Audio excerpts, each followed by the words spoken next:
Mass మహారాజా రవితేజ మరోసారి Srinu వైట్లకు chance ఇస్తున్నాడట.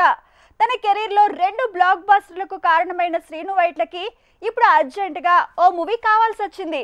అదే mass మహారాజా రూపంలో దక్కిందంటున్నారు. అమర్ అక్బర్ ఆంటోనీ ఫ్లాప్ అయినా కానీ వీళ్ళ కాంబినేషన్ మాత్రం రిపీట్ అవ్వబోతోందట. మాస్ మహారాజా రవితేజతో శ్రీను వైట్ల సినిమా అంటే నవ్వుల పంటే.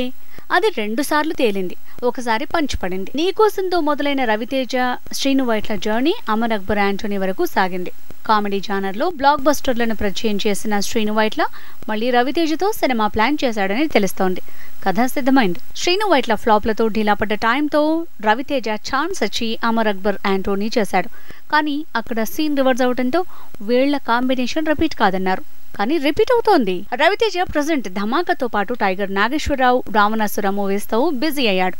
వాటి తరువాతే శ్రీను వైట్ల సినిమా మొదలవుతుందట. శ్రీను వైట్ల నిజానికి D&D అంటూ ఢీకి సీక్వెల్ ని ప్లాన్ చేశాడు.